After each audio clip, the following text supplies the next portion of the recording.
It's time for the Rider Dynasty podcast. Let's go!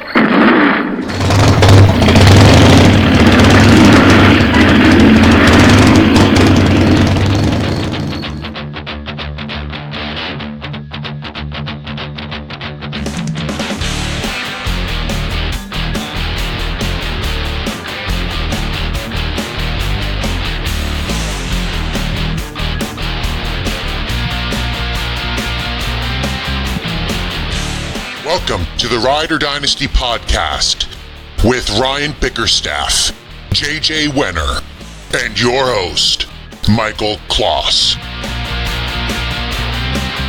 Hello, Riders! Welcome to the Rider Dynasty podcast. JJ, I've always been confused about this. Are we the Riders, or are our listeners the Riders? Or can we all be Riders? I don't think I can answer this question because every way I answer it is going to sound dirty, but I think we're all riding together. Yeah, I mean, I could definitely go with that. We are extremely giddy at the start of this episode. Of course, it's going to be a good one. We're probably going to laugh a lot. We really hope you enjoy this one. I'm your host, MichaelSKlos. We've got Ryan Bickerstaff on the mic. Ryan, how are you doing tonight?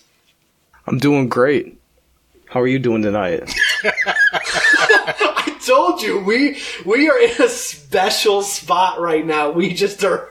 I'm going to have so much trouble with this. I'm not going to lie. Ryan, I can't stop laughing. And you were trying so hard. JJ, what's going on tonight, man? Nada. Come on. Don't know. Nothing's going on, guys. I am really giddy. I'm about 6 scotches in. And I'm ready to go. Nice. Yeah, well, that was a great show. Yeah, hopefully everyone has a good night. I'll just close it up. I'm just kidding. We've got an awesome show for you tonight. Ryan, we've been doing our division previews. Yes. We knocked out the AFC West last time. Where are we driving the motorcycle tonight? Today we're in the AFC South, which doesn't really make a lot of sense. Indianapolis is farther north than Baltimore, and they're somehow in the South. Anyway, that's just a random. It's past Ryan's bedtime, and it's kind of... You're a little young, but I can remember when the Colts were in the AFC East with the Jets, Patriots, yeah, it's a little weird too, isn't it? We're going to do the same setup as before. If you don't know it by now, I'll tell you again because I'm nice. We're going to take a look under the hood of the AFC South. We're going to discuss all of the fantasy relevant players, and each of us is going to highlight one rising star, one fading star, and one sleeper. And, of course, before we get started, we'd always like to take this time just to tell you to visit our website. That's riderdynasty.com. You can also find us on Twitter. Ryan, where are we at on Twitter? We're at Rider Dynasty on Twitter. See, layup. I love it. Interact with us there. Please give us a follow. We've been getting a lot of attention. JJ has been helping us with that, is releasing some of those projections. Gotten a lot of good feedback, wouldn't you say, JJ? I've gotten a lot of feedback. I've been, I believe my favorite was to smoke a straight D. And of course I asked, does it help to smoke a straight D, or can it be any D? And then I did a winky emoji, and the guy never responded back. So I think I just shamed him into leaving me alone. I was really a big fan of the people that didn't think that, or that were really upset that Tom Brady was not in your top 10. Oh, Jesus Christ. It's okay. Well, we're not talking about Tom Brady tonight. We would love to just kind of get right into it. As we always have done, we've just kind of, started with who we think is going to be the division champion and who's going to finish last place in the AFC South. Brian, start us off, please. So I have the Indianapolis Colts winning this division. They're possibly the best team in the AFC, not just the AFC South. So I think they're going to win this division pretty easily. And then I have the Jacksonville Jaguars coming in last. I think their defense is on its way out. I'm really not a fan of anything they got going on offense. My division champ is also Indianapolis. I think they are pretty stacked from front to back. My last place team is the Tennessee Titans, and I hate the Titans. I'm riding that train with you. I don't know that there's really anything on the Titans that, I really like. Derrick Henry is just too hot and cold for me. My division champ is the Houston Texans. I think Deshaun Watson's going to take a fairly big jump up. So let's see what he can do. And that is our first team that we're going to discuss. I know, kind of looking at this quarterback, Ryan, he's got more left in the tank. Oh, yeah, definitely. Deshaun Watson's going to be a very good quarterback for a very long time. They just need to keep him protected. Really not sure that they brought in the offensive line pieces to do that. So, yeah, a lot of Watson's success in 2019 and going into the future is going to be whether he's, still able to play.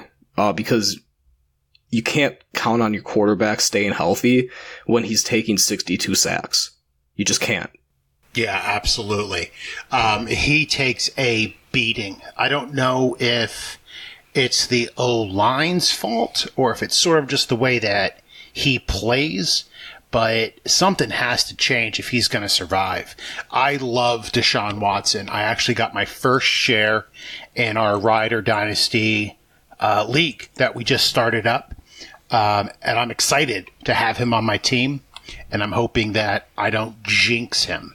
But I'm looking forward to him this year. But what are we looking at in this backfield? It's looking pretty interesting boring. Question. You think boring? I mean, we have Lamar Miller, right? Lamar Miller is solid. He does the same thing solid every year. Yeah, I mean, but, it's like a boring kind of solid. But there isn't anything wrong with that. You need players like Lamar Miller on your roster to, be that consistent guy that's going to get you 12 points every game or whatever it is. Are any of us excited about him, though? No. I'm not getting excited about Lamar Miller or Deontay Foreman. Michael, what do you think about Deontay Foreman? I'm fading him, right? Anytime that you look at a player that went through his injury, it was an Achilles injury, right? It just doesn't seem like that injury.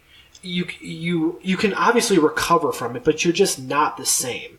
And I look back to like Arian Foster, and just because that's another Texan that I know that he wasn't the same after that. I feel like I've been waiting on Foreman for way too long.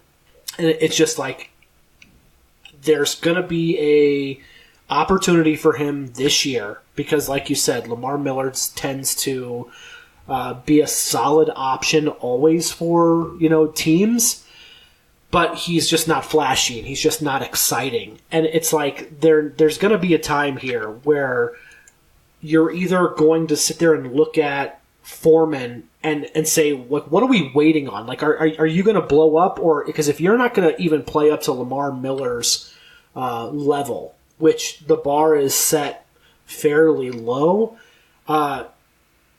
you're going to dump him. I just don't see him coming out and being the same player that he was, in college. And we just haven't seen it yet. It's like, again, I'm from Missouri. That's the show me state. He hasn't shown me yet. Therefore, maybe it's a little rude or maybe it's a little crude, but I just don't believe in it yet, especially after an injury like that. I'm with you. I don't believe in Deontay Foreman. He's my fading star. I know everybody loves him. Everybody wants him to be great, but I don't think there has been a running back that's returned to his pre-injury level after a ruptured Achilles. I don't think it's going to be Foreman is going to be the first. Like, I don't think that's going to happen. So looking at that backfield behind Miller, right? Because Miller's a attainable target for somebody to overcome. Is there anybody else back there? They have two undrafted guys, Higdon and Crockett. Do we think either of those guys might pan out to something? I actually have Demarie Crockett on one of my teams as a late round flyer, but that's just because I homer Mizzou'd that pick. But again, it's possible. It's like if you think Lamar Miller's on his way out, and you think that Deontay Foreman's unproven, then those guys they're gonna get some shots. They have to. Somebody's got to do something in that backfield. From a and perspective of what Lamar Miller? I was going to say I like Karan Higdon too. I think that he's going to make the team, and he might end up being a solid, like a rotational type guy. If I had a chip and I wanted to throw it on somebody besides Lamar Miller, I'd put it on Higdon. Looking at the wide receivers, right? Who do we see, Michael? I again use the term love probably more often than I should. I just am just baffled at the talent level of DeAndre Hopkins. You know, he's my number one wide receiver, and I've kind of flip-flopped back and forth between, you know, when Odell signed with the Browns, I've kind of cooled off a little bit on that. But I don't think that I've ever really kind of cooled down on DeAndre Hopkins. His target share is through the roof. Watson looks for him early and often. He makes circus catches. He makes the easy catches. He makes the difficult catches. He's just all over the place. And I just don't know that there is another player in the NFL that is a safer dynasty asset right now than DeAndre Hopkins. I think again, if you're an owner of DeAndre Hopkins, you're not selling, you know, unless you would get some kind of boatload of assets here. He's just the perfect fantasy player, and I just think that he's just one of the best out there, which surprises me because I liked him coming out of college. I was not in love with him, but he has just set the NFL on fire. I can't disagree with you on that, Michael. I mean, DeAndre is just fed targets. He's like a younger Julio Jones. And yeah, I think he has nowhere to go, but I mean, he can't even go up, right? I mean, he's just so good right now. I actually love my rising stars, Kiki Kuti, who I know is a big Sigmund Bloom favorite, but I love this guy. I was actually, personal story, I was all set to draft him in our Ryder Dynasty League, and I had actually pre-drafted him when I was on deck, right? One person before me, whatever, Kiki Kuti, he's not even close to ADP right now, I'll take him. And then my friend, who just got married, so congratulations to him, Josh McInnes, Rolling Stones, snagged him. And I got text message notification, and I was like, oh, Kiki Kuti got picked. Awesome, that's my guy. And it wasn't me. I was crushed. Anyway, he had an injury-plagued freshman season. He was never completely healthy. But he finally seemed to be healthy for the playoff game against Indy. And he put up 11 catches for 110 yards and 1 TD.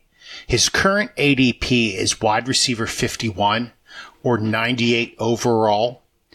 Grab him early. He is easily going to outscore Will Fuller this year. I repeat, he will outscore Will Fuller this year.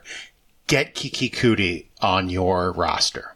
I like that take, actually. I had Kiki Kuti as my sleeper, and I'm fading Will Fuller because I believe Kuti's going to step up, and become a better target for Deshaun Watson. Like you said, JJ, he did deal with some injuries last year. Hopefully that's more of a one-off thing. But there's one thing we know for certain, and that's that Will Fuller cannot stay healthy.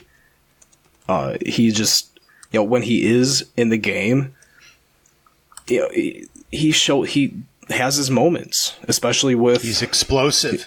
Well, he is, but for a time, he was catching one ball for like 70 yards and a touchdown or something like that. It was and that's no pretty much it. shares, He's just right? inconsistent. Yeah. He's inconsistent. He's just not. He'll have a game for 8 receptions, 113 yards, and a touchdown, and then here's a game, 2 receptions, 15 yards, 2 receptions, 33 yards. And then he's hurt. Yeah, it's so tough to count on. Yeah, so I would rather have a player like Kuti who might have a similar upside, but is still more of an unknown than Fuller, but like the payoff could be so much better. Absolutely. And since, just to add on to that, I think because of his hamstring injuries last year, we saw Kiki getting a lot of the short targets, but he has deep speed that he wasn't able to use because of his injuries. And after an off season, I think you're going to see him being targeted all over the field and providing a solid wide receiver 2 to Deshaun Watson. So there's really nobody else there. There's Vincent Smith, Vincent with a Y. Why? I don't know. And DeAndre Carter. So I don't see anybody else in that wide receiver room worthy of taking. Anybody else? No. And honestly, I'm not loving their tight end group either. It's an interesting group. So go ahead. Michael, you actually have a sleeper at that position. Oh, well, so do you, friend. I got a chance to, take a little bit of a glimpse at Jordan Thomas last year, and I think just kind of what I saw, I was rather impressed. He's a converted receiver, flashed a little bit as a rookie, I would say. It wasn't anything, special. What was it, looking last year, 215 yards. 4 touchdowns, though. But he was a red zone target. And I think, again, that's what you want in your tight ends. The receivers are going to do their damage across the middle. Hopkins is going to, get his. I just like Thomas just as a prototypical, tight end, good size, 6'5", 280. Just to kind of see what he can do, because I think that it's a group that is ripe for the taking. They got rid of, what was his name? Ryan Griffin. And there are just 3 people in that room that are going to start to compete. And I just like him in the system another year, just to be able to, have a little bit of rapport with Deshaun Watson. I know that that's kind of a cop-out, but the coaches have been saying great things with him in the offseason, and he's my tight end flyer of the team. JJ, what are you thinking? I think you're wrong. So here's a list of the tight ends that Bill O'Brien has had in Houston, okay? C.J. Fedorowicz, Ryan Griffin, Jordan Akins, Jordan Thomas, and Garrett Graham. Nothing, right? There's nothing there. So the moms would not say that. Well, I'm sure their moms love them. Not all moms love their kids. I would know that. But anyway, that's something I talk about with my therapist on Thursdays. But anyway, so some people would say that, hey, well, that just shows that Bill O'Brien doesn't value the tight end position, right? But Bill O'Brien was the offensive coordinator for 1 year for the Patriots team. And that year, they targeted Gronk and Aaron Hernandez 237 times. 237 targets to the tight end, the 1 year he was the offensive coordinator. I think he's been looking for a tight end who he can target, but he hasn't been able to find anyone who can handle the workload. So in walks, right, Cahill Waring, 6'5", 232. He ran a 4.67. And you pull up his physical comps. These are the 3 physical comps that stood out to me. TJ Hawkinson, Dallas Clark, and Doug Jolly. Mm-hmm. Now, Ryan, you might not remember Doug Jolly. He was a great receiving back, tight end. Dallas Clark, of course, was amazing with Peyton Manning. TJ Hawkinson was a top pick this year. So Waring might not pop his rookie year, but get him now. Get him now and give him time, and you're going to be happy that you picked him up early. He's going to be the tight end target that they've been looking for in this offense. Seriously, pick him up now. Well, you heard it. That might be the guy that JJ recommends, so go over and get him in your team real quick. Let's wrap up the Houston Texans with a recap. Ryan always kicks us off, so go for it. All right. Deshaun Watson's rising.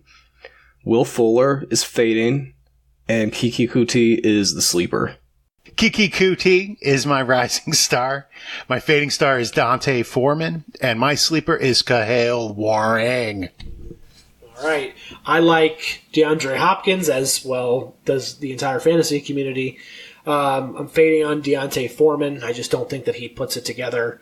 Please surprise me. And I was a fan of Jordan Thomas as my sleeper. JJ, what team are we looking at next? We are looking at the Colts.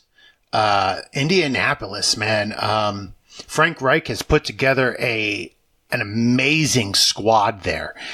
Andrew Luck has bounced back from his injury, and they are locked and loaded, possibly to be the New England successor for a couple of years, as a representative in the Super Bowl. Andrew Luck had that broken wing for a season and a half, but it seems to have recovered. They do a lot of horizontal passing. He's not going as deep, but they don't need to. I mean, he looked great last year. What do you guys think? Andrew Luck's my Dynasty QB1. I just think that he showed last year that he can still play at that high level, that injury didn't rob him of any of his ability, and that Luck has done it over a longer time frame than Mahomes has. So, yeah, I love Andrew Luck. I think he can be the best quarterback in the NFL. And yeah, he's going to be a top 5 type of guy for the next better part of the next decade. Michael, what do you think? No, I mean, I don't know that I could give any other, great analysis on Andrew Luck. He's, again, your prototypical QB1, and he's going to be good for a long time, and he's going to make a lot of his receivers better. Again, the Colts, you watch that team, and they are different without Andrew Luck completely. He's the straw that stirs the drink, and I have him as my number 2 Dynasty quarterback, so I still have Patrick Mahomes ahead, but he's somebody that I'm happy with, on my team here. And somebody, while we're on QBs, before we move on to Ryan and Michael's rising star, Jacoby Brissett is somebody, especially in 2 QB leagues, you want to keep an eye on. He had a solid season filling in for Andrew Luck when his shoulder was a little bit questionable for a season. He's going to have an opportunity to step in somewhere this offseason. It might be the Patriots who drafted him, and he might step in for, Tom Brady after he retires, after they win their 30th championship this year. But Jacoby Brissett is somebody who you might want to get on your roster in a Superflex league, because he will be starting somewhere next year. Good take, Ryan. You want to start talking about the running backs in Indianapolis? Definitely. So I really like Indianapolis's backfield a lot. I have Marlon Mack as my rising star, and Nyheim Hines is my sleeper. I think they both can be really good this year. If we look at what Marlon Mack was able to do last year, he was beat up for a good part of the season. He missed 4 games, only started 10, and he still managed to have over 1,000 yards from scrimmage and 10 touchdowns. He really put together some solid games last year. And he looked good as a rookie. And I think that Mac is one of these guys that can kind of hang around and be just a really solid, starting running back as a part of a committee for, the next 3 years, probably. Now, Ryan, would you compare him to somebody like Lamar Miller, who none of us really loved, but is just a solid starting running back? Yeah, actually, I think that's a fair comparison. And if you look at what Lamar Miller was able to do in his mid-20s, I know we talked about Miller in a podcast a while back, but I think one of the statistics on him was that he had 5 seasons of 1,100 yards from scrimmage and at least 6 touchdowns, if I recall correctly. So I could see Marlon Mack having a similar type of career, maybe not sustained as long, but I could see him definitely having at least a couple of that caliber season. Yeah, that's awesome. Michael, where are you at? Well, yeah, I'd love to talk a little bit about Marlon Mack here. I'm really interested just because, you could tell in the games that he missed, the Colts really suffered. They were, as a team, at 3.7 yards per carry without him. And then Mack had, 4.8 yards per carry on the season. It's interesting to see because I am a big fan of Mack. I think that he's a 3-down runner. I know that they've got other players on that in that backfield that can do pretty well. I just am, a fan to watch him go. Over 1,100 yards. He really heated up during the season, and he did it on, like I said, 228 carries. So he is going forward. He took a huge jump last year, and I totally see that continuing. So where he's kind of being drafted at right now, I know that you're making your kind of comparisons, and we've on other podcasts kind of compared Marlon Mack in in the 16 to 20 range. I think that's almost a steal, just because anytime that you can get a 3-down back, regardless of players that are in that backfield too, I'm just pretty excited and on the Marlon Mack train, if you will. Now, before we go any further, JJ, I need to ask Ryan a question. So, if you don't mind, all right, Ryan, are you okay? Is everything going all right with you? Because we've been talking about the Indianapolis Colts for a couple of 5 minutes, and you have yet to bring up Parris Campbell. Are you all right? Are you in there? Blink twice if you need help. Is everything going all right? Yeah, I'm fine, and I'm still as high on Parris Campbell as ever. Okay. But I think I've said my piece on him. I own him in every one of my Dynasty leagues. Campbell's my all-in player this year. I think he's going to be a stud. I had to check. So, again, as we kind of broach into the subject of wide receivers, T.Y. Hilton's been doing it for a long time and might be in for a bounce back this year.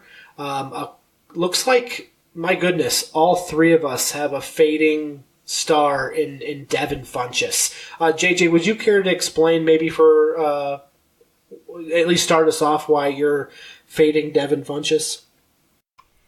Sure. Let me just say, before we skip over T.Y. Hilton, I have him as my 13th wide receiver. So okay. I mean, he's right there at the bottom end of a wide receiver 1. Before we skip over him, he's a pretty safe pick at that range to, he's going to catch a lot of balls. So I know we're skipping over him because we just assume everybody knows that one. Devin Funchess, man, what can we say about him?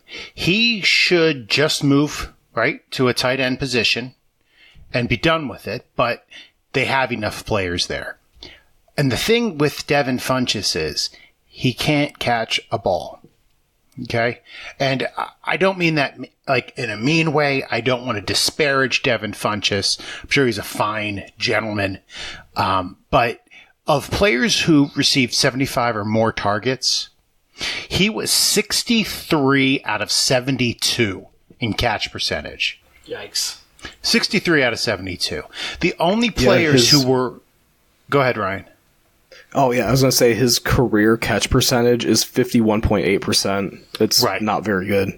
So the only players who were worse than him in catch percentage, who had a lower average air yards, right? Because somebody who's going deep all the time, right, they might have a little bit less of a catch percentage. That's understood in the NFL. But the only players who were worse than him in catch percentage, which with a lower average air yards, were Jarvis Landry, Michael Crabtree, and Jermaine Kearse.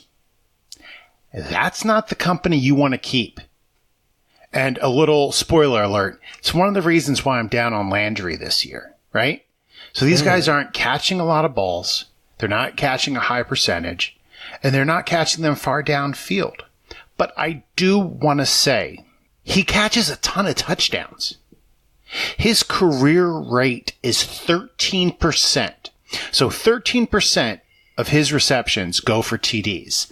That is insane. That is such a crazy number for him. So as much as I'm fading Devin Funchess, if he's sticking around later in your draft, like, you know, when you see him, like, he just keeps falling and falling, especially in a best ball, he's not a bad guy to pick up because chances are he's probably going to get 6 or 7 touchdowns this year. Oh, yeah, he's 6'4", 225, big guy. Red zone target. I could see that. You know, too, again, I know that you didn't want to skip over T.Y. Hilton, but I don't know why. I'm sure everyone is probably going to yell at me, you know, from their car or from their headphones or wherever they're listening from. But I didn't realize that T.Y. Hilton put up, 1,270 yards last year on 76 catches. I think, like, the 2017, again, Andrew Luck's down year, really soured a lot of people on T.Y. Hilton. I remember getting a picture from a Colts fan. I got a text from a Colts fan sitting in his seats, like, behind the uprights at Lucas Oil. And it was a picture of the Colts huddle, again, and T.Y. Hilton was standing, like, probably about 10 yards behind the huddle. And he even texted me. It was just like, I can't believe T.Y. would do this. He's checked out, right? No longer. So make sure that if you were like me or you think that, again, you were paying attention, make sure you're checked back in on T.Y. Hilton. Yeah, absolutely. He had a killer season last year. I mean, 91 yards a game, 5.5 receptions. I mean, what's not to love about that? That in a PPR league, that's 14 points as your average. That's an awesome average to have. Oh yeah, yeah. T.Y. Hilton, he's one of the best he's one of the best receivers of his generation, but also one of the most underrated. I mean, he has over 8,000 career receiving yards. He's been doing this for a very long time, and yeah, he's just Hilton's he's going to be a good player for a few more years at least too. I don't see him just falling off. Absolutely. Now, a question I have for you, Ryan. My rising star is Parris Campbell, and I know that you didn't say him because we know your love affair with him, but you're a little too shy to write love letters on the air like Michael and myself. But he's my rising star. He's a stud. They're going to move him all around the formation. Frank Reich is the absolute right coach for him, and Luck is the right QB for him, right? He's easily going to step into the number 2 wide receiver on this team. Oh, yeah, definitely. Easily this year. My concern, right, with my rising star is how it affects your sleeper, Nyheim Hines. All I keep hearing is that Parris Campbell is going to be taking away Hines' short receptions that he thrived on last year. Do you see the two of them being able to coexist in the same offense? Yeah, I think that the coaching staff in Indy is innovative enough to make that happen. Because Nyheim Hines is a very talented playmaker. He's a good receiver out of the backfield, and I think if he's utilized correctly, that he could be kind of a Tariq Cohen 2.0 type of player. Yeah, I mean, Campbell is going to see a lot of passes thrown his way, and he might even take a few carries out of the backfield. So, creative coaching, I can see a way they coexist, but that might be a situation to keep an eye on, especially if you have one or the other. Or if you're like me, in one league I have both.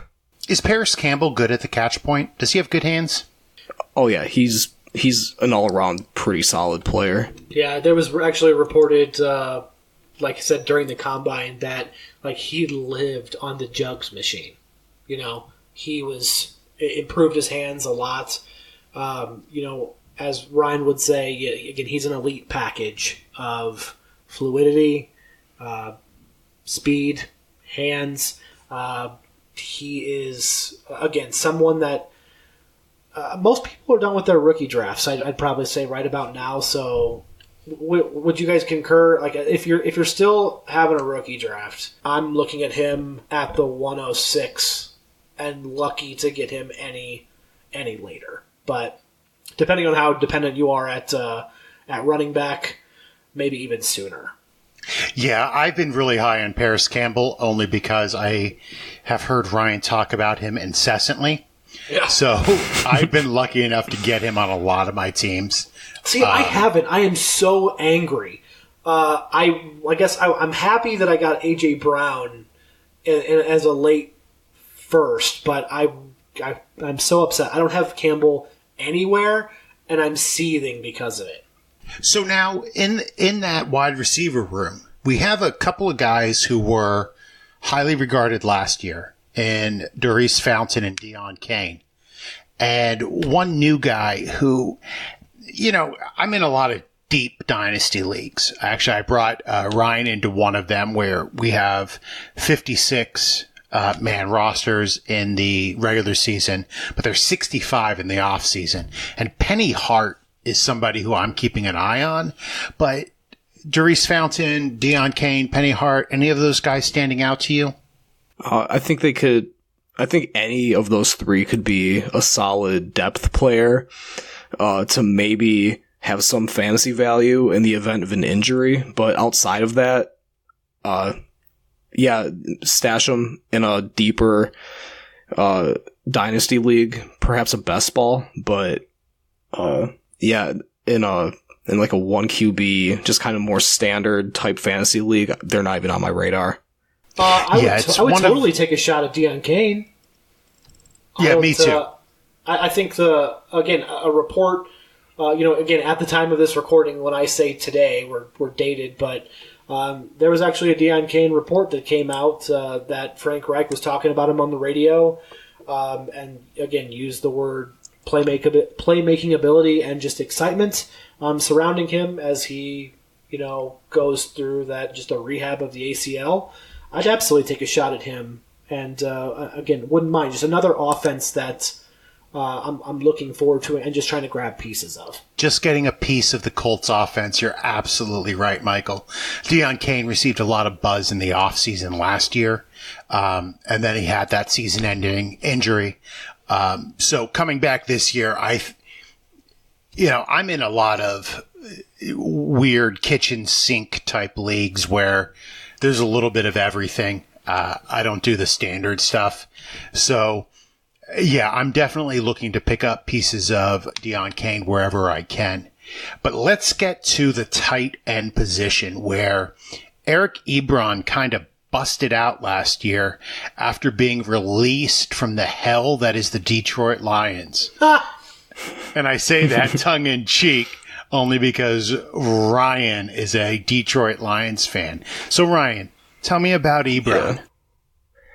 Eric Ebron, I don't even know where to start with him. He was a very disappointing draft pick for me, especially because in that particular draft, I was praying for the Lions to select Aaron Donald.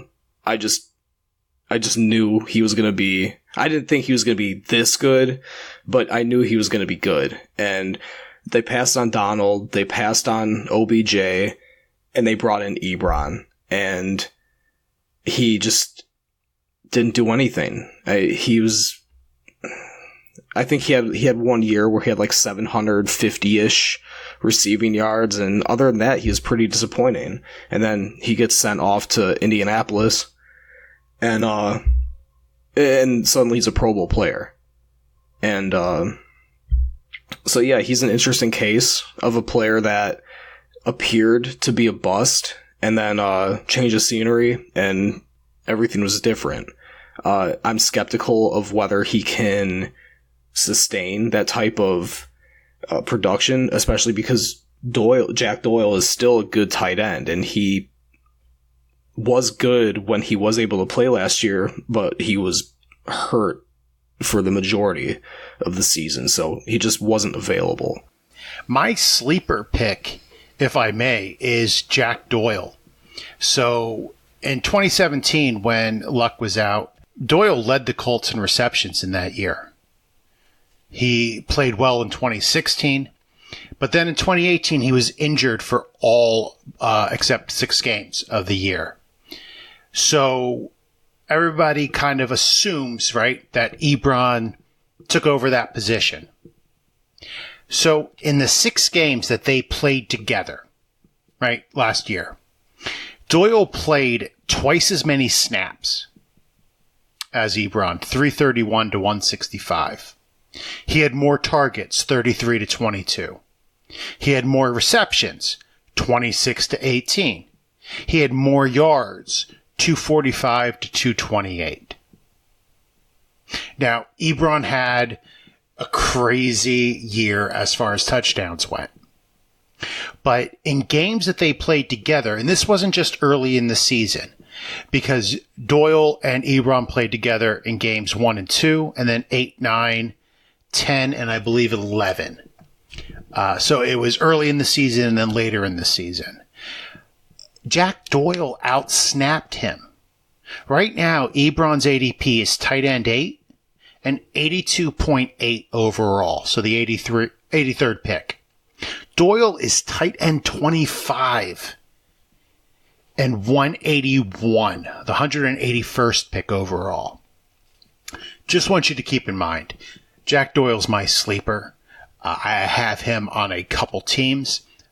I've received some trade offers, and I was wobbling a little bit, maybe just to get rid of him. And then I looked at what he actually did last year in the few games he was healthy. And it was outstanding. So look to pick up Doyle with a tight end 25 pick rather than Ebron with a tight end 8 pick, in my opinion. Yeah, right. It sounds like a better value. Yeah, that does. And I'm so incredibly happy that I have Ebron everywhere. And, Ryan, let's move on and wrap the Colts up. Can you give your recap here? All right. Rising star, Marlon Mack. Fading, Devin Funchess. And Nyheim Hines is the sleeper.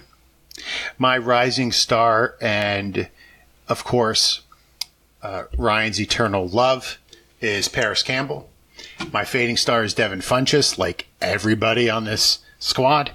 And my sleeper is Jack Doyle. I'm sorry, Michael. Ryan, was it hard not to go into huge depth on Parris Campbell? Maybe next time? Maybe next time. Okay. I was rising on Marlon Mack. I was fading on Devin Funchess. Big surprise there. And I am saying that Parris Campbell is a pretty good sleeper. We transition to the Jacksonville Jaguars, a team that could be very interesting with Nick Foles at the helm. I don't want to say that he brings legitimacy to this team, because if you look at some of Blake Bortles' stats, he was believe it or not, he was a top 15 fantasy quarterback for 2-3 years, that he was actually had some fairly decent finishes. There's a lot up in the air, going and looking at this team, but I think the best place to start is, Ryan, you're fading Nick Foles. I think that he's rising on the team. Give me the case against Nick Foles first. I don't know. I just don't really believe in him as a starting quarterback. He had that one great run in the playoffs. He helped Philly cruise to close out the season. He was great in the playoffs. And he looked all right last year, while Carson Wentz was still recovering.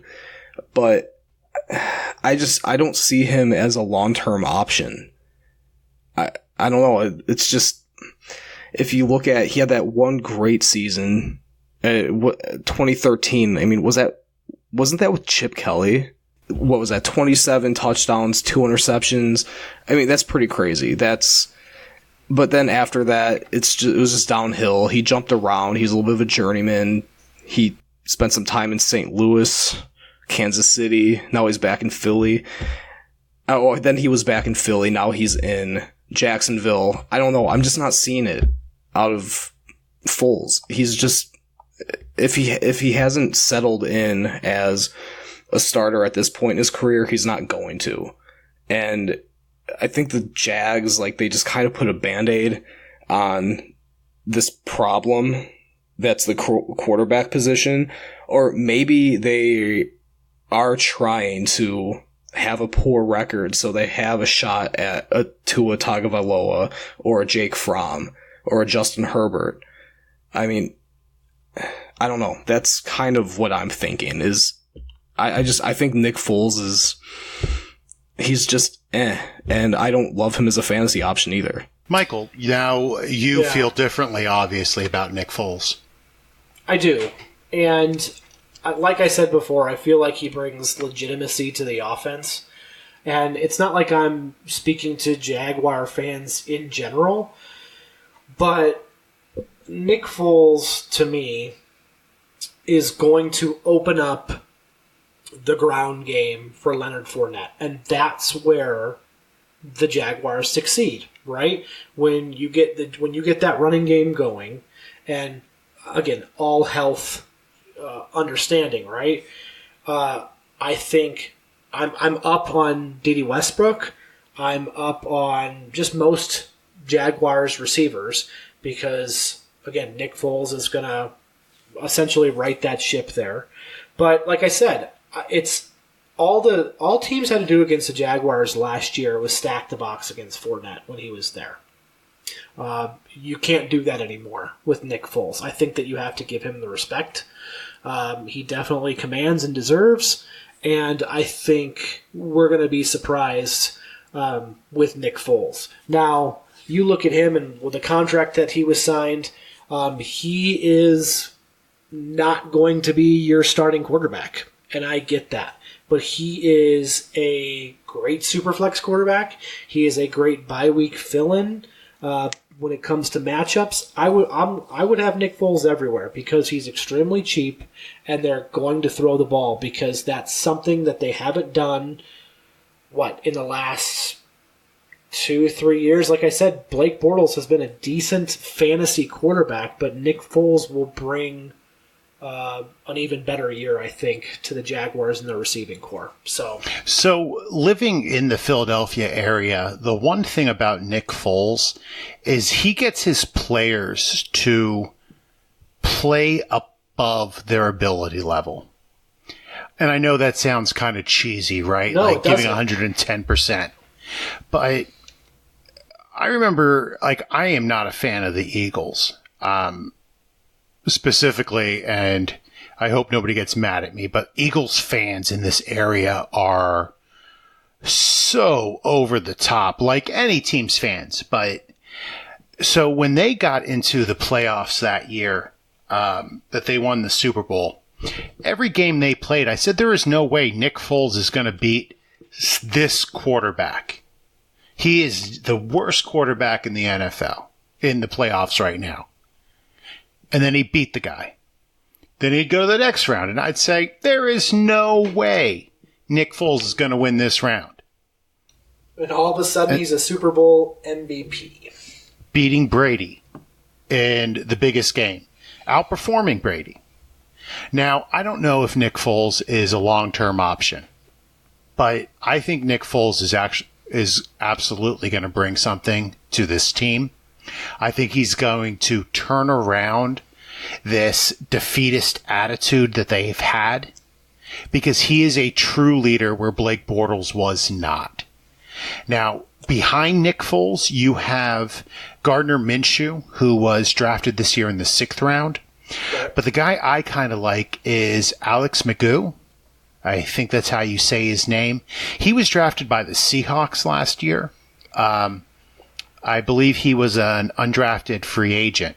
He received a lot of buzz in camp, and now he's over on the Jaguars. I'd keep an eye on him as the successor to Nick Foles on this team. He has that same coming from nothing, earning everything he has kind of Philadelphia attitude that I think could make him just as successful as Nick Foles on this team. Yeah, interesting take there that we were kind of all split on, but he's a starting quarterback for the first time since 2015, and he's gonna need his presence felt fairly quickly. To turn it around right back on you, JJ, Leonard Fournette is some kind of an enigma, a player that everyone wanted last year. Kind of going into the season, and was a first-round caliber type player. You are fading on him. Can you tell us why? Absolutely, and you have to excuse me a little bit. I'm a few scotches in, and although it might be unprofessional, I'm a little bit buzzed at this point of the podcast, being that we did 2 tonight. Keep going. So here's the thing with Leonard Fournette. Tom Coughlin is so grumpy. How grumpy is he? He's really freaking grumpy, right? There was a local kid who went to one of our high schools around here who played on the Jaguars for 2 seasons back in the day. And all he would talk about is what an a-hole Tom Coughlin is. Right? The whole, if you are on time, you are late, you have to be early. David Wilson fumbled a couple balls, so he benched him. Right? Kind of destroying that kid's career.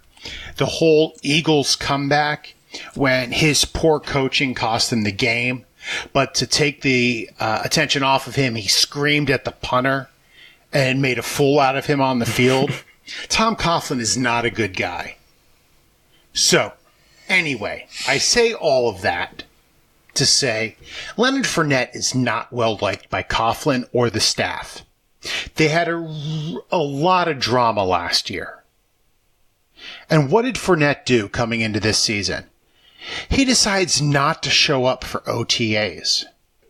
Now, if there's one thing Grandpa Coughlin doesn't like, right, besides happiness and sunshine, it's people not showing up for OTAs. So it is not a good sign for Leonard Fournette this year that he decided not to show up, that he had the drama last year. Now, right now, I'm projecting him at about 208 carries for 767 yards, right? So just an average year. But the person you want to look at is Raquel Armstead, who I think is going to pick up the majority of those vacated carries and actually might become, once they don't re-sign Leonard Fournette in the offseason or they cut him, the lead back in this offense. No, that's a good point. I think that a lot of people are wondering about Fournette and wondering kind of where he stands. We all kind of have a composite ranking of Fournette around the averages around the 25th running back. So, Ryan, it's our favorite game. I'd love to play. Right. Step up to the wheel. Here we go. I love this game. Leonard Fournette or Miles Sanders. I'll take a shot on the rookie. Okay, JJ, Leonard Fournette or Devonta Freeman. Freeman. I love Freeman. Okay, how about Ryan, Leonard Fournette or Kenyon Drake? Oh, Kenyon Drake, easy. Has it really come to that? Wow, has it really come to that where we're thinking Kenyon Drake or Leonard Fournette? JJ, Tariq Cohen or Leonard Fournette? Cohen, he has the upside. Leonard Fournette is a career 3.7 yard per carry guy. And he's a plotter. Like, despite he is, and he's injury prone to boot. He is the Sean Green, who I love to mention, right? 3 yards in a cloud of dust. That's who Leonard Fournette is. Like, if you give him 300 carries, he's gonna put up a running back one season. If you don't give him 300 carries, nah. I have take one Tariq more. Cohen. I have one more for you guys. And I'm going to ask it to both of you. All right. Leonard Fournette, Ryan, or Jerick McKinnon? Ugh. Can I Yes. can I trade out of this pick? No, you must pick. Fournette, the opportunity is there more than he's not splitting carries with 3 other guys. All right, so I will marry McKinnon. What is this? I will marry, F kill. Tariq Cohen, and I will kill Leonard Fournette. By the way, we forever have the audio that JJ just said that he would F Tariq Cohen. Perfect. So that's blackmail, just in case we ever need it. That's all right. Is there any thought in Alfred Blue? Obviously, TJ Yeldon is gone. Alfred Blue comes in from Houston. He looks like he's behind the depth chart with Reichwell Armstead. I mean, he's my boy Blue, but he got the bulk of the carries at OTAs, but I don't think he can hold off Armstead. Okay, let's move on to the wide receivers. And Ryan, you think that D.D. Westbrook could be a force on this team? Yes. Yes, mostly just because. I know what I said about Nick Foles, but he has to throw the ball to somebody, and I think D.D. Westbrook's the best receiver on this team at the very least, so I'm expecting him to see the majority of the targets. That's about all the logic that went into picking out Westbrook as my sleeper. I think this whole team is asleep. The Jaguars suck. Dang. Oh. He used the S word. Yeah. He did. Anyway, happened. I agree with your D.D. Westbrook take. Last year, he led the teams in targets, receptions, and touchdowns. The next two behind him were Dante Moncrief and T.J. Yeldon, who are gone. Right? They're gone. That's an NSYNC song. I like it. Is that what you're trying to go for? Bye, bye, bye. No, I wasn't, but I will. I actually work with a teacher who loves NSYNC. And one day I had to write a report because I subbed for her class. And all of my notes, I wrote lyrics for her. Oh, no, she likes the Backstreet Boys. Never mind. She'll get so mad at this. Oh, my God. We can't She's let going her to be listen. so mad. She's going to be so mad. She's going to kill me. You can't confuse those two groups. No, girls she gets everywhere. really mad when I do. And I do it on purpose, especially 98 Degrees. She hates that confusion. Anyway, Yeah. So the next two in line were Moncrief and TJ Yeldon. They're both gone. There's a better QB in the huddle. He's only 25, and he is literally the only wide receiver worth buying, except if you're going to put a late round flyer on DJ Chark, which always reminds me, being a middle school teacher, of Oh, God. Baby Shark. Shark. Yeah, no, well, I have a 3-year-old and a 1-year-old that love that stupid song. So. Oh, my God. Every day. let's not do DJ that. Chark doo doo doo doo doo. DJ Chark doo doo doo doo doo. I can't get that song out of my head already. I'm going to be singing it for now till eternity. Sorry, brother. No, it's okay. I'm fading Keelan Cole. Last year he had a case of the dropsies. He, I think, lost 2 fumbles in a game against New England, and he got benched and didn't catch a pass after that. Let's say that game was sometime in October. He didn't play again, I don't think, until didn't catch a pass until the next month. You saw him regress in everything, in every stat category, pretty much except for actual starts. Down in receptions, down definitely on yards, because he finished 2017 like his December was like the best wide receiver overall in December of 2017, and it just didn't carry over. His yards per reception was down. TD's definitely down. Low fumbles did stay the same. So I'm not anticipating a bounce back from Keelan Cole, mostly because of I see the rise in Westbrook and then Baby Shark over here. Do. Yeah, Keelan Cole was so hot last offseason. Man, you're talking Everybody about was Tariq Cohen and people being hot. I'm loving this right now. But yeah, everybody was signing Keelan Cole. But you're right. Like, once again, right? Grumpy old Coughlin. He has a couple fumbles. He's out of the lineup and ruins his self-confidence. He's gone. And that's sort of what happens. But what about guys like Marquise Lee, Terrell Pryor? Are we overlooking these guys? I mean, Marquise Lee was hurt last year. Where does he fall for you guys? I'm not going out of my way to target any of them. Maybe Marquise Lee if he's just sitting there late in a draft and I'm taking a flyer, but yeah. To answer your question, I think that we are probably undervaluing Marquise Lee because there's a lot of talent there. It's just people tend to forget after a year, especially with injury where he just kind of disappears. I think I would definitely put him on my team again as a late round or maybe even middle to late round, but because he's going to fall. He's definitely going to fall.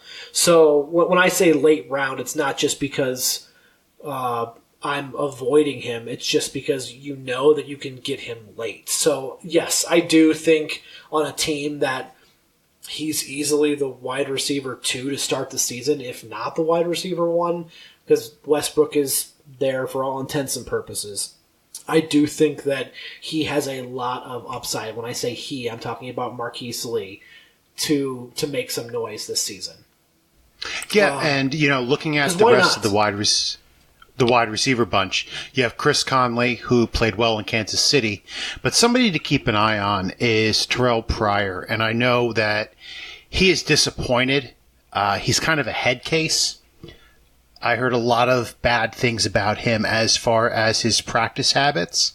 And the only coach who could ever keep him under control was the guy he had with the Cleveland Browns. And I'm not sure who it is, but that is also the wide receiver coach on the Jaguars. So that's why they signed him, because that's the coach who was able to get a wide receiver 1 season out of him. I don't know if it's too late for TP. I was a huge fan of him. My son was a huge fan of TP back when he was a quarterback on the Raiders. But if he's going to have a shot at making it back in this league, it's now. This is his last chance. And then really quickly to talk about some of the tight ends. All of us are, decently think that Josh Oliver could be a sleeper there. Ryan, do you want to run through him really quick? Because we still have to get to the Titans, and we are an hour deep into the show. Wow. Yeah, I'll make this quick then. I like Josh Oliver. He was my number 5 tight end in this class. He is one player that I like on this team. I'm not sure how much I like him in 2019 just because he's a rookie out of a smaller school. He's definitely going to need a year or two to adjust. But, yeah, I mean, word out of Jacksonville is that they like what they see with Oliver so far. So he's definitely a name to keep an eye on. Yeah, and there's nobody really ahead of him. His only competition is Jeff Swaim. He's 6'5", 249, 4.63 speed. One of the largest sets of hands in the league, 10 3/4 inches. He's a big dude who, one of the few tight ends, right? Ryan and I always talk about this, who actually produced in college. He had 56 receptions for 709 yards as a senior for San Jose State. Mm-hmm. Yeah, his film looked good too. So Ryan, go ahead and give us a recap if you would. All right, I'm rising on D.D. Westbrook, fading Nick Foles, and Josh Oliver is a sleeper. I am rising on D.D. Westbrook. I'm fading on Leonard Fournette, and my sleeper is Josh Oliver. I am rising on BDN, Mr. Nick Foles, fading Keelan Cole, and sleeping on Josh Oliver. I mean, you were doing it, so why couldn't I jump into the fun here? All right. I told you, this podcast is getting off the rails real quick. We knew it from the beginning. We have one team left. Let's power through, guys. Okay. We're looking at the Tennessee Titans. Is there excitement around this quarterback quote-unquote controversy with Ryan Tannehill and Marcus Mariota, Ryan? It's kind of like, to me, do you want plain toast, but do you want it on rye bread or wheat bread? It's just, I don't know. Like, I'm not loving the quarterback situation in Tennessee. Marcus Mariota, he can't stay healthy. Ryan Tannehill, he flamed out in Miami. I think we could see Tannehill starting at some point this year. I said it before on the podcast, whether Mariota plays himself to the bench or whether he gets injured. But I think either one is a very real possibility. And if the quarterback situation isn't where it needs to be, the whole offense is going to take a hit. And it's just not looking good. Not at all, Ryan. My rising star is nobody on this team. I have to admit, I've been trying to forget the Titans. I love Henry, but I can't bring myself to buy him. I don't like Davis. A.J. Brown will be good, but with Mariota, I don't know. Tom Kislingberry is one of my favorite follows on Twitter, and his favorite thing about this division is that Houston, Indianapolis, and Jacksonville all fall alphabetically in order in the whole teams, except for Tennessee. Like, they could have been anywhere else, like Hendricksville or, I don't know, someplace else that they would have fallen in order, but they had to be Tennessee Titans. Sorry, just annoys me, right? Because you have H-I-J. Sorry. Anyway. So we need a K. Exactly. Kansas City's taken. Or even a... Yeah, I know. Maybe something earlier, but whatever. Michael's rolling his eyes saying we got to get these guys off the air. But there is nothing about... This is the best podcast I've ever been a part of. I am so happy right now. There's nothing about this quarterback room that I want to be a part of. I agree. I actually have... Marcus Mariota being benched this year at some point, and Ryan Tannehill starting 6 games. Only because he hasn't lived up to expectations. It hasn't happened. But, I don't know, Michael, do you have anything to say about the QBs? Again, I think I pulled at some point in one of our last episodes, I tried to make a call here and say that, Ryan Tannehill is going to be your starter halfway through the season when Mariota just can't lead the team to any wins. I think that he can do some damage, but it just hasn't come yet, and there's no reason to expect it. I'd love to talk a little bit about the running backs here. My riser and my fader are Derrick Henry and Dion Lewis, respectively.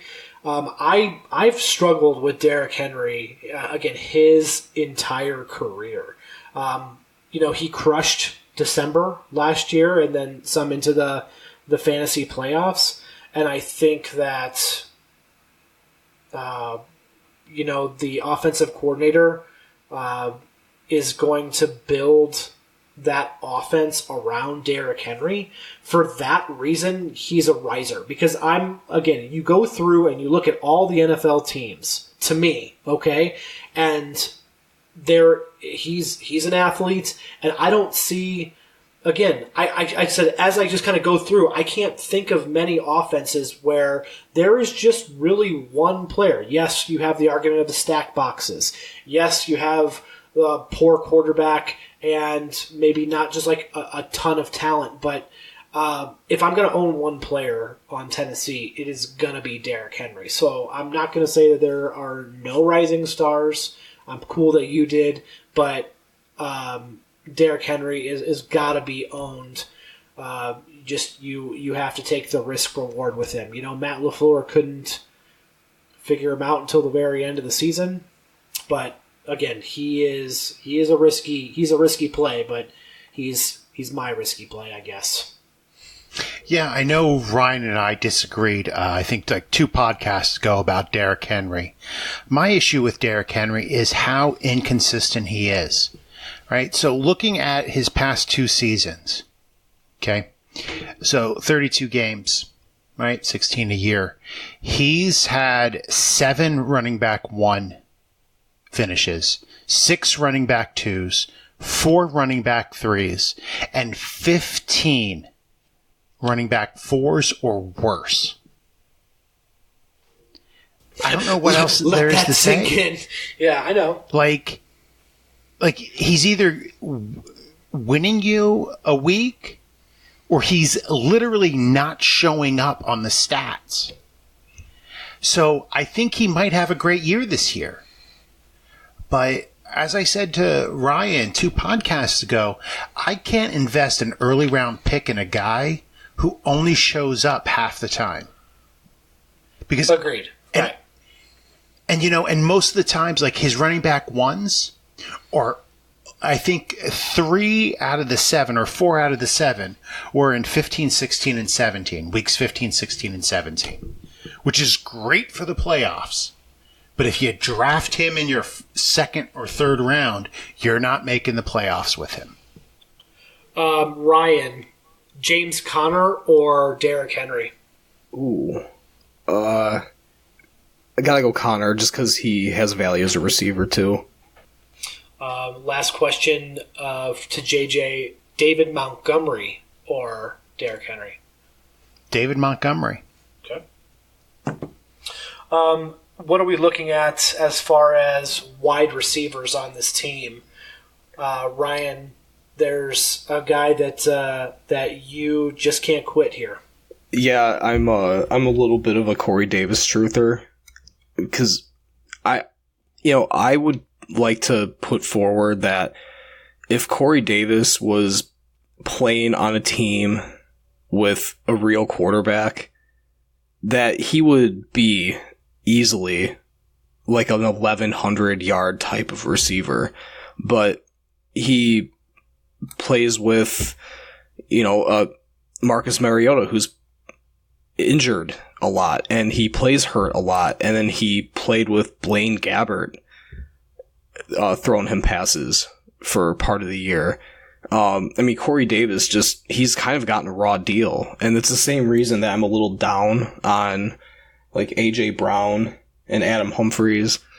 But I think what we saw out of Davis last year was encouraging. He did have 112 targets. The catch percentage wasn't great, 58%, but 65 receptions, 891 yards. Corey Davis is a talented player. I think he's going to exceed that. I think he has the ability to. But I really believe that Corey Davis is a good player. It's mainly the quarterback situation that's holding him back at this point. When you say you're a Corey Davis truther, do you go to meetings for that? Or is there a group that all gets together and just talks about how much they love Corey Davis still? Yeah, it's like a Discord thing. We just go in there and... A self-help group. Yeah, we lament our favorite players that just never quite panned out. You mentioned A.J. Brown. You mentioned Adam Humphries. Let's see. Looking at Tajay Sharp, maybe Taywan Taylor. Are there any other wide receivers that you guys think? I mean, we're hardly even high on the number one there. Are you taking any flyers on or adding any of these players in deeper leagues? I mean, A.J. Brown, of course, was a high draft pick. He's a great player. I think he can actually equal what Corey Davis does. Adam Humphries was a great slot receiver. I think he could excel if there was a quarterback in place. But I wouldn't sleep on any of those three as far as the wide receiver room. Yeah, A.J. Brown essentially drafts himself in rookie drafts. If he's there, we're pretty much anywhere halfway through the first round to the early second, you're taking him. The tight end group is interesting because you're coming off Delanie Walker with an injury, and Jonnu Smith really never kind of filled the role there like I and maybe more people thought he would, and see kind of the target volume that Delanie Walker was used to. Yeah, Delanie Walker, in 2017, he led the teams in targets, receptions, and yards. He got injured in week 1 last year with a gruesome injury. But before he got injured, he had 4 receptions for 52 yards for his terrible injury. He is Mariota's favorite and most reliable target. But like you said, Jonnu did nothing in replacing Delanie Walker. Currently, though, his ADP is tight end 24, 179 overall. Now, I know we've talked about tight end a little bit before, but if you don't get one of those top 3 tight ends, if you want to wait, you can wait until tight end 22. And then you can pick 2 of the next 4 guys coming off the board. Ian Thomas, who we talked about for Carolina, Jack Doyle, who we mentioned a little bit earlier, Delanie Walker, or Jimmy Graham. You get 2 of those, especially if you're in a best ball league, it's just as good as getting tight end 5 and 6. But that's just my opinion.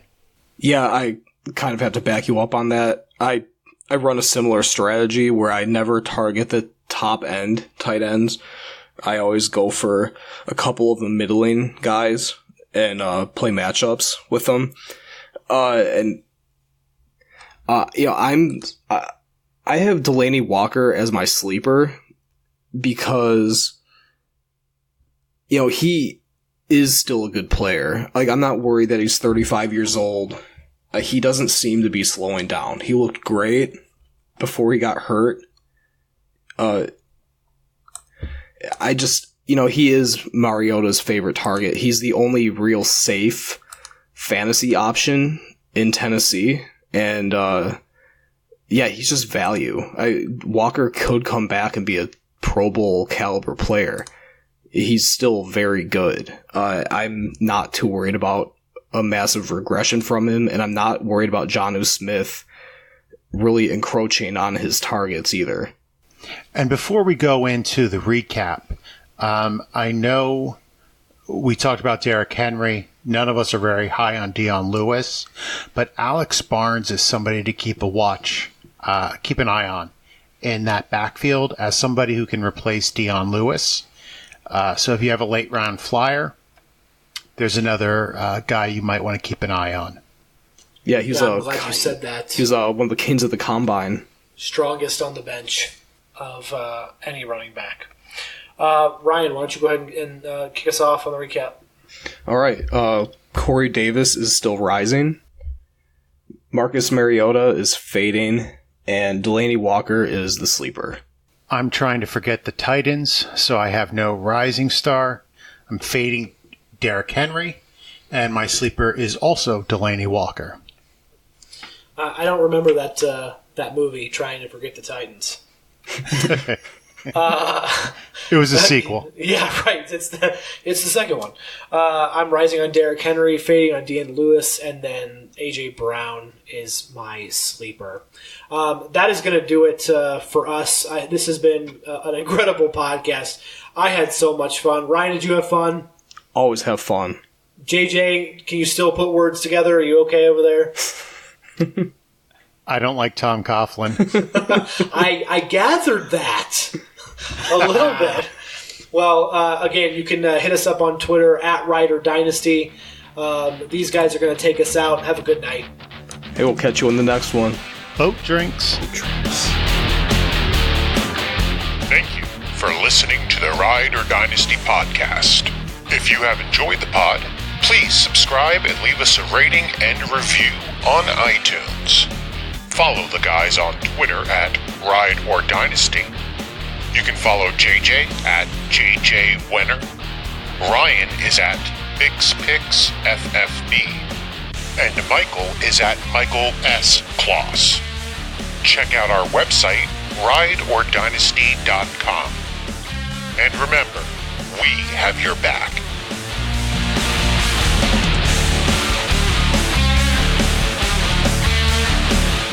Your reputation far exceeds your skills, Mammy Rammer.